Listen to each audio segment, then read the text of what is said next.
Yeah, hi, welcome to my shop. Today I want to show you briefly how to make tractor tires for a model with this jig that I posted on a previous video. I've Xeroxed a picture off from the internet of the tractor that I want to make the wheels for. I actually own one of these tractors, and also that's posted in an earlier one. Anyway, I've made these discs. I've actually cut one here to check it out. Anyway, I'll show you a little bit more here. I've replaced this with a 20-degree indent wheel. It'll give me 18 treads. I counted them on the tractor and they're actually 21, but I thought 18 would be better than the 24 indent wheel that I had, but might have been better with the 24, but we'll see how these look. Anyway, I'll make a few cuts here so you can see how it goes this time.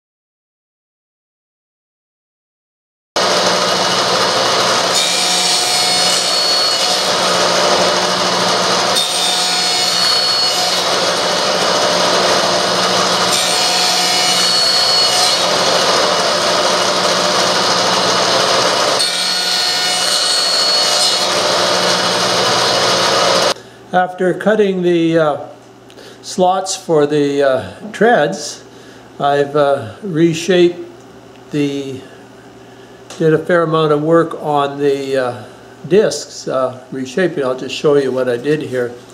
Okay, the first thing I did is to cut the center out. The rim is going to fit into this area. Then I've curved the top of the wheel all the way around.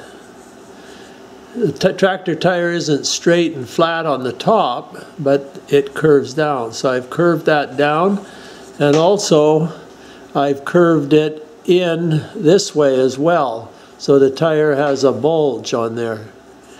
If I did this again, I would leave it flat on the, you might say, the outside here. This side's going to be flat because there are going to be two pieces glued together. And but I'd leave this flat till I have sanded the treads right off on each side. And then after, when I was done shaping, I would curve that in. I'm also going to take a little bit of this wood out of here for the rim to fit in. The rim will fit into there. So I want to look like a real tire, so I'll take a little piece out of here where the rim fits in. And then this is, I cut little pieces of wood to fit into those little tread parts there.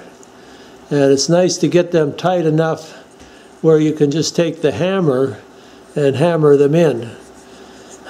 Originally when I started here, I only did a couple, and finished those up with a tight fit. So if you goofed up, then you could take it out and put another one in. But after doing a few, I decided that if you're careful, you won't have to take it out.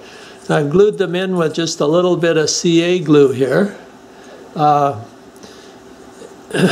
if you wanted to get it out, you could bang it out. If you use wood glue in those things, they would be stuck really good, but just a little bit of, have them a tight fit with a little bit of CA glue in there would work out quite well.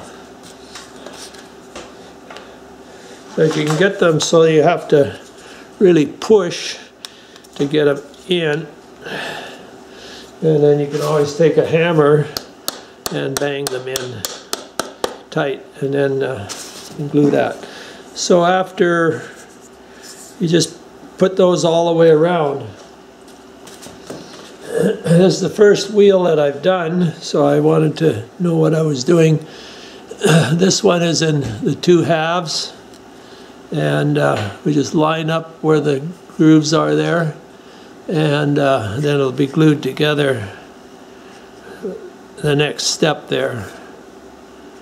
Okay, that's what it basically looks like, the 2 halves. And the rim is going to fit into the center there. Okay, so anyway, that's the basic method here. I'm going to sand this one here. I'll actually show you how I sand it there, so you get an idea what to do on that particular step. But this is just an idea, and you may have different ways of going about it, but it's possible to make a tractor tire that looks very realistic and reasonably easy. Okay, I've pretty well ground this side flat here, and also this side, because I don't want to use the dust collector because of the noise.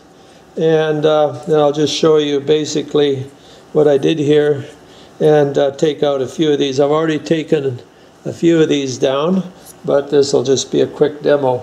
So usually I might mention that use one of these blocks and you can keep your disc clean. It'll cut nicely there. So we just put that on flat, and I move it around a little bit so it doesn't burn in one spot. Check it to make sure it's totally flat. And then, because there's a lot of material on the corner here, I just moved it around and take some of that corner off. You have to be a little careful you don't take too much off. And then start and come around.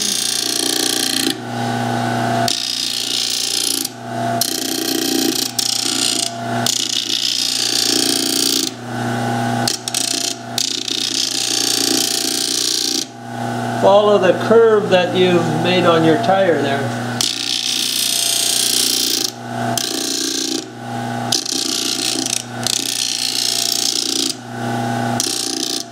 You probably could put a line on there, but you'd have to put that on as soon as you put one in, then you got room for your pencil. You could go around and make a little line on each one of those. You can leave them up a little high, right at the, and then go around after and take a little bit more off. Your eye is pretty good at judging the height and that. If you have it so it looks good, it probably is good. So anyway, that's how I do those. I can finish them up with sandpaper after. As it's spinning, I put sandpaper on here, spin it, and it comes out quite nicely there. And I'll finish this up a little bit here better after too. Anyway, I'm going to go ahead and finish this, and you'll see how it looks after. I'm going to give you a close-up of my of the wheels. I've got all 4 halves done now, and they haven't been glued together yet, but the 2 halves haven't been glued together because I've been working on the getting the rim also made,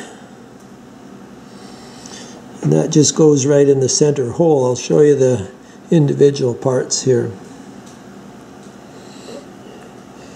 Here's the center of one of the wheels. The other wheel is just, of course, sanded flat. Then if we go to the other side, with all the treads put in, and what I've done there is I've laid that out a little bit for the rim to fit in there. We'll just move over to the rim here. You can see a little lip that goes inside there, and then the center's been laid out to kind of match.